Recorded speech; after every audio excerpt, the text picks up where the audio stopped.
Welcome back to the Imaginary Gallery. This is TJ, your host. Tonight's topic should be a breath of fresh air for those of you who have survived an encounter with a cluster B monster. So let's get on with it. Tonight's topic is the fact that the narcissistic personality disordered creature does not ever change. You heard that correctly. They do not change. And this can come as a breath of fresh air if you are one of those people who have been discarded by one of these creatures, or you snipped out the red flags and you discarded it, but worry that maybe you made a mistake. Rest assured, you made the right decision. A common occurrence of survivors of such abusers is you think of all the time you spent struggling through various topics or specific behaviors the creature would engage in, and you would be an intellectual person who could see what was happening and would try to use your rationalization and try to improve things. If you're anything like I was, you'd think, okay, I'm in this thing. We've got this part down. We've got that part down. Well, let's work on this part. And unfortunately, it didn't work. But a common occurrence is, if you've gone through this process, you may worry that all of the pieces of advice and suggestions you made to improve things may be used on their next target, where you think that you were preparing this person to be the perfect mate for you by giving specific suggestions based on behaviors you've observed and conclusions you've come to, and then all of a sudden you find yourself discarded. Well, then you worry, oh no, he or she is going to take all my suggestions and have a successful relationship with someone else. And it feels like you've been cheated. Well, breath of fresh air is, don't worry about that, because it isn't going to happen. Because you have to remember, these creatures are not real people. Their main goal in their endeavors is to simply make it look like they are real. It has nothing to do with being an actual real person. It has to do with putting on the appearance of being a real person. But of course, we don't know this when we meet them, and we think this is a real person, and this is how this real person acts, and we're seduced by the love bombing and the charming and all the fakery.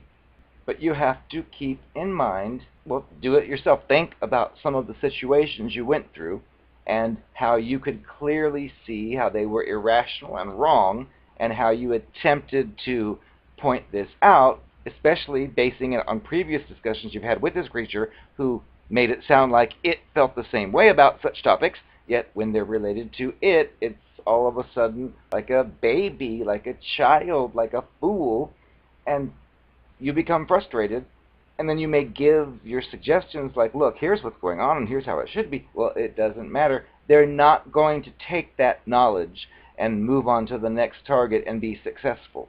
The only thing they will use such information for is to add it to their repertoire of quotations they use and pass off as being their own. They watch movies, they watch television, they read books, they gain a file full of phrases and statements, but there's nothing behind them. They're phony. They use them to get through social situations to make it appear like they're a legitimate person. But the fact is they're not, and if you were with them for long enough, you'd probably realize that if they swear every day to be anti-violent, but then you notice they're murdering chickens in the garden, that doesn't fit. But they don't seem to get that, and they would try to pull it off by, oh, well, I don't believe in violence, but I kill those chickens. Well, that was because of this retarded excuse, and you're like, wrong. Rest assured, the next target is going to have to deal with the same stuff. and you should be proud and glad that you're away from it, because a lot of us invest our own personalities with this person. We share ourselves openly, and yet it's very tough to realize that that sharing has only been one way. The other person's information is phony, fabricated, not real, but it's difficult for us, if we didn't know such things existed, to just separate ourselves from that, because we put a little of ourselves into them and think that we've got a little of themselves, and we really don't. We've got a little piece of an actor or an actress.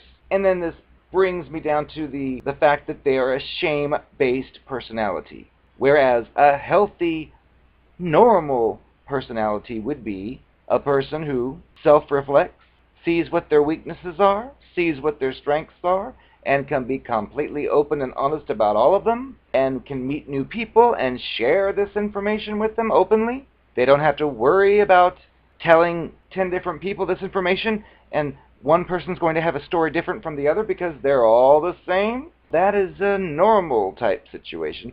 Well, with these shame-based personalities like these cluster B monsters, they know that deep down, underneath all their facades and masks and whatever, they're a rotten individual. They're evil to the core, and they know this.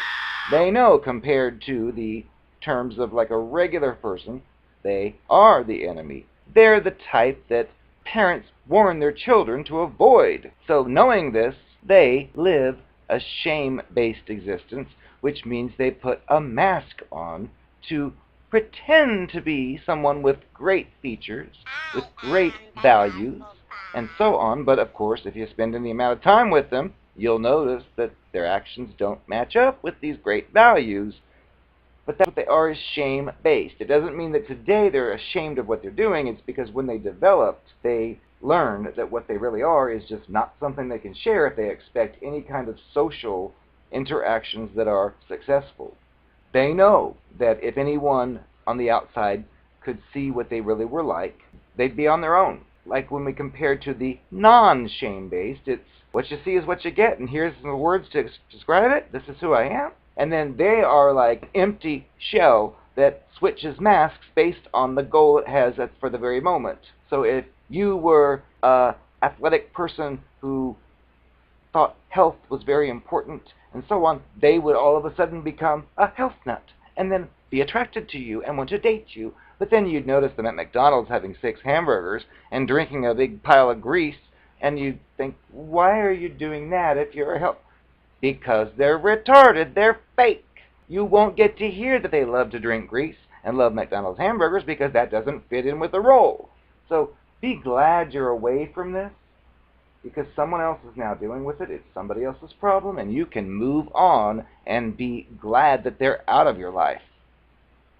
In conclusion to this short video, if you found yourself to be one who's been discarded by such a creature that meets the cluster B criteria, it's tempting if, for example, after the discard you happen to notice the ex-creature smiling and happy and carrying on with some brand new target. And it's tempting for you when you think back to all the inconsistencies, all of the lies, all of the evil that you had finally figured out.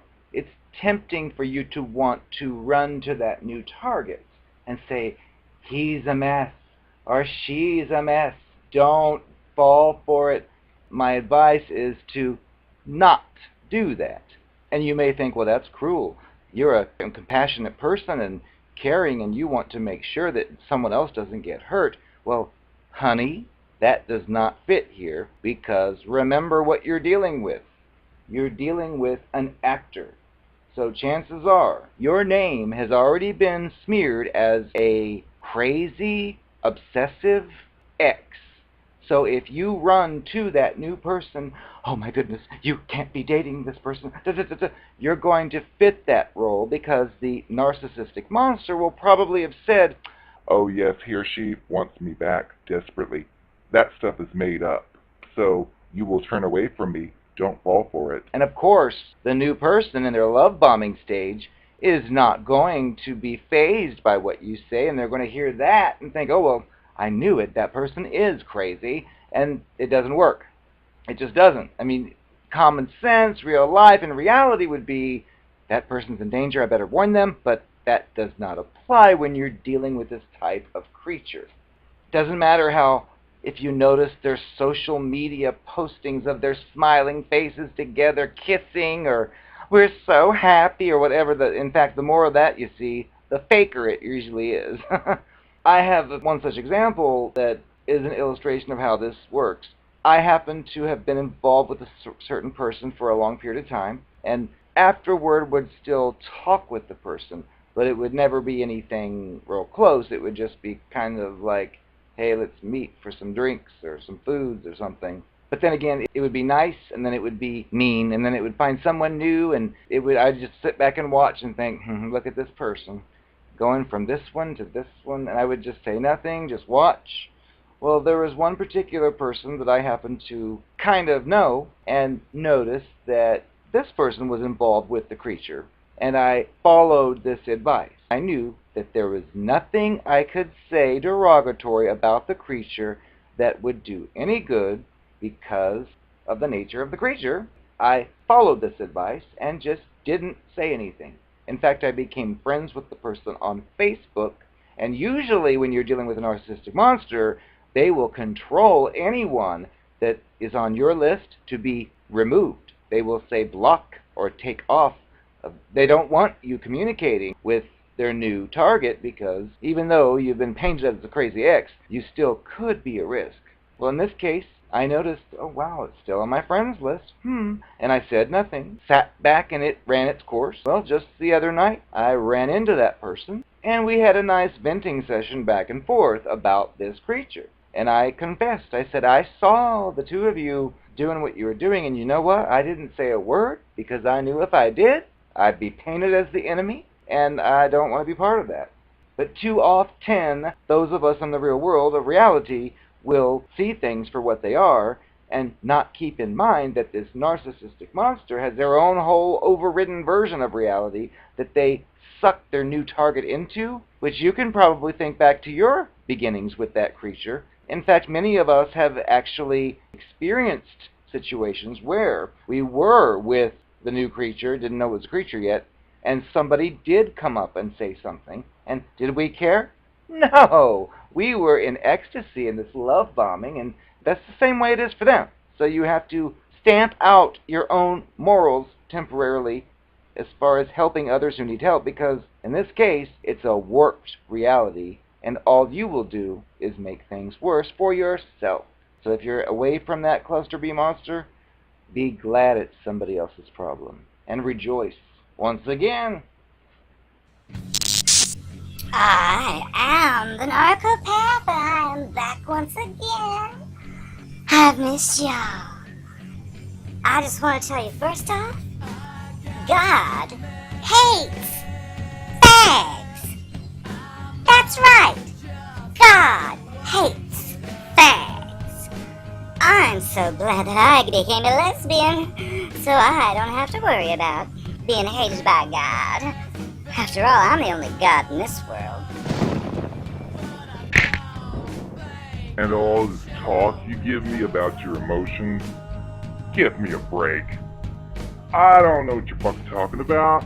I don't want to hear that crap. That's another reason why I had to discard you. You asked way too many questions. You were way too nosy, and because you didn't trust me, you forced me to do untrustworthy things. So I hope you feel really good about that, because I was the best thing that ever happened to you. And you ruined it because of your nosiness and making up all that stuff in your head. Well, you gave me some really good ideas, so I went ahead and went through with them. And again, they never would have happened if you wouldn't have opened your big mouth. I know you were brought up with Christian values, and truth means something special to you. Personally, I don't ever tell the truth unless it gets me what I want. But I couldn't tell you that either, or you would probably not want to see me again. So get over it. Fine. I lied to you. Big deal. Get over it.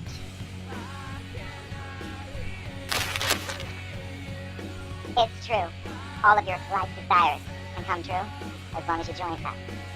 What that means is you've got to get the Jesus implant chip put into your wrist.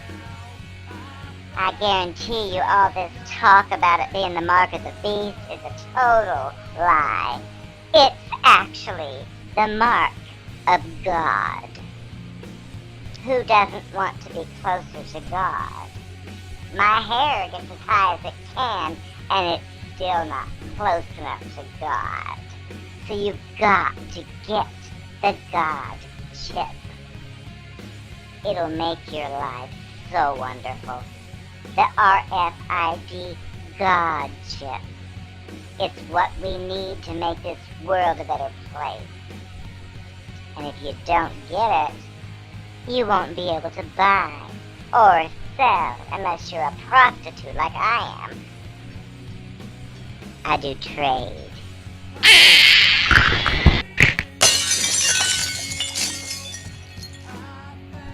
Hi, I am the narcopath, and I love you. Please love me too.